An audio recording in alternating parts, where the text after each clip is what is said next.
देवेंद्रची अविश्रांत मेहनत आणि लोकांचं त्याच्यावर असलेलं प्रेम, ह्या दोन्ही गोष्टींनी त्याला हा मोठा विजय मिळवून दिलेला आहे. महाराष्ट्राची इच्छा आहे, कार्यकर्त्यांची इच्छा आहे की देवेंद्र फडणवीसांनी परत मुख्यमंत्री व्हावं.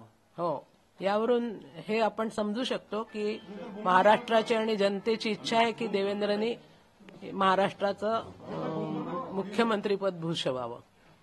मधल्या काळामध्ये अनेक आरोप प्रत्यारोप झाले. त्या काळामध्ये एक आई म्हणून तुम्ही त्या घटनांना मला कशा प्रकारे बघत होता आणि आजचा विजय? मला कधीच आरोप प्रत्यारोपांमध्ये तथ्य वाटत नाही, कारण माझा मुलगा काय आहे हे त्याला मला पूर्णपणे माहित आहे. त्यामुळे मी कधीच त्या गोष्टींवर विश्वास ठेवलेला नाही. जे यश मिळालं काय वाटतं, काय कारण आहे? लाडक्या बहीण असेल किंवा इतर योजना असेल, त्यांचं एक व्हिजन आहे महाराष्ट्राला घेऊन. नाही, लाडक्या बहिणींचं तर यश आहेच, पण त्याचं जे अविश्रांत त्याची जी मेहनत आहे आणि त्याची जी लोकप्रियता आहे त्याचंच हे यश आहे. तुमचं फोनवर संवाद झाला, काय बोलणं झालं? नाही झाला फोनवर संवाद, नाही, अजिबात नाही झाला. काहीच नाही झालं. तुमचा मुलगा आता लाडक्या बहिणीचा देवा भाऊ झालेला आहे, त्याला बहिणी भेटलेल्या आहेत. हो, तुम्हाला मुली मिळाल्या? हो, मुलगी नव्हती ना मला, त्यामुळे इतक्या मुली मिळाल्या. यशाचं कसं मूल्यमापन कराल तुम्ही या सगळ्या? काय नाही, मला तो अतिशय हुशार आहे, चतुर आहे, प्रत्येक गोष्टीला बरोबर न्याय द्यायची त्याची हे आहे, हिंमत आहे, त्याच्यामुळे तो विजय झाला. 220च्या जवळपास जागा मिळतात, दुसरा एक सर्वाधिक ऐतिहासिक असा विजय असेल.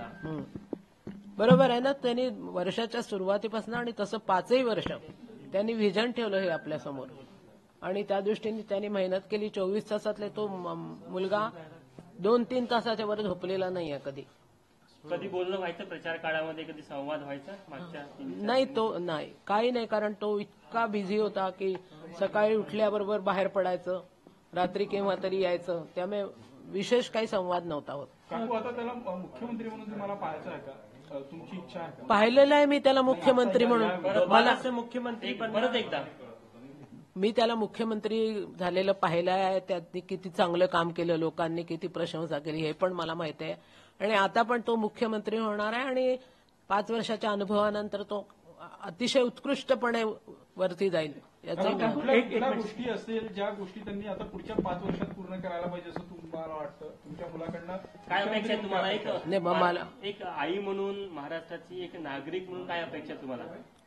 मला काही नाही, त्यांनी सगळं राज्य सुचारूपणे तो चालवेल त्याची मला खात्री आहे, आणि सगळ्या लोकांना तो न्याय देतो. त्याच्या स्वभावात हे नाही, जे कोणी त्याच्याकडे येतील त्यांना जितका काही ज्या प्रकारे न्याय देता येईल त्या प्रकारे तो न्याय देतो. आणि बाकी तर सगळं काय मधल्या काळात त्यांच्या प्रतिमेला घेऊन आक्रमण झाले वेगवेगळे, घेरण्याचा प्रयत्न झाला, कॉर्नर करण्याचा प्रयत्न झाला. राजकारणात हे चालूच असतं, पण देवेंद्र कधीच अशा गोष्टींनी विचलित होत नाही. किती कोणी कॉर्नर करा, किती टीका करा, कारण त्याला हे माहित आहे, तो अविचल असतो की हे सगळं काही खोटं आहे, आणि जनतेलाही हे माहित आहे. त्याच्यामुळे तो खूपच ठाम आहे स्वतः सगळ्या बाबतीत. नव्या युगातला अभिमन्यू असा प्रचार होत होता, तुम्हाला आता विश्वास झालेला तुमचा मुलगा अभिमन्यू? बिलकुल 100% अभिमन्यू. अरे बापरे, हिंदी. आज जो रिजल्ट आया है, आपकी पहली प्रतिक्रिया क्या है? आप किस तरीके से खुशी जता रहे हैं? मुझे बहुत खुशी हुई है. मुझे कॉन्फिडेंस भी था, लेकिन जब तक रिजल्ट नहीं आते तब तक कॉन्फिडेंस में कोई मतलब नहीं रहता. रिजल्ट आ गया, उसके बाद में मेरा कॉन्फिडेंस सच हो गया. इसकी मुझे बहुत खुशी है. माता जी, आप चाहती हैं कि दोबारा से वो मुख्यमंत्री बने? दोबारा से ही तो बन गए हैं, अभी दोबारा से ही बन गए हैं. अब अगले 5 साल का देखेंगे क्या है.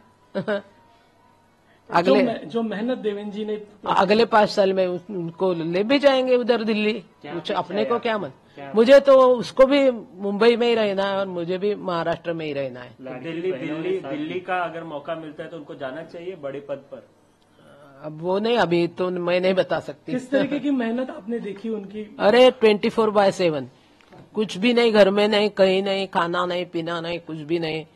बिल्कुल सवेरे निकले बाहर की रात को कब आते तो हमको पता नहीं रहता था. लाडली बहनों का प्यार भी मिला है देवेंद्र जी? तो मिला होगा.